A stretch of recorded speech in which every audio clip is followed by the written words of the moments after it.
యాదాద్రి భువనగిరి జిల్లా మోత్కూరు మండలంలో చిన్నారుల కిడ్నాప్ వ్యవహారం కలకలం రేపింది. ఆనాజీపూర్లో ఓ ఇంట్లో చిన్నారిని ఎత్తుకెళ్తుండగా కిడ్నాపర్ను స్థానికులు వెంబడించారు. దీంతో కిడ్నాపర్ అక్కడ చిన్నారిని వదిలేసి పక్కనే ఉన్న ఓ ఇంట్లోకి దూరాడు. దీంతో కిడ్నాపర్ను పట్టుకునేందుకు స్థానికులు ప్రయత్నించారు. అప్పటికే స్థానికులు పోలీసులు సమాచారం ఇవ్వడంతో ఘటనా స్థలానికి చేరుకున్న పోలీసులు కిడ్నాపర్ను అదుపులోకి తీసుకున్నారు.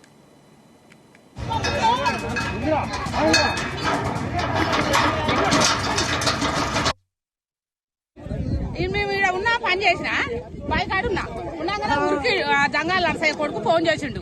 ప్లాంట్లు ఆగవాగం చేస్తుండ అక్క రా అని ఫోన్ చేసిండు. నేను ఈడంగా పడి పోతారుకే ఈ జలగాల గడ్డ నుంచి ఉరికొచ్చిండు. ఉరికొచ్చి నేను ఇక్కడ మధుపాటేలు నీళ్ళు కడుతుండు.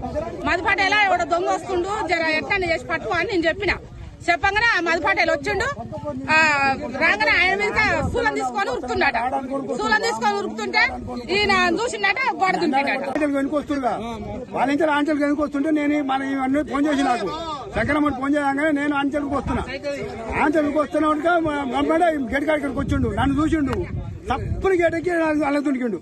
నేను పోయి ఎవరు మీరు ఎందుకు వచ్చినా ఇళ్ళకి ఎందుకు వచ్చినవారు అంటే రారా చూసుకుందాం అని అంటుండే. ఇక నీ పిల్లలు నాకు ఏమైంది ఆడు చూస్తేనే ఏ భాష మాట్లాడుతారు? మంది మాట్లాడుతున్నాడు.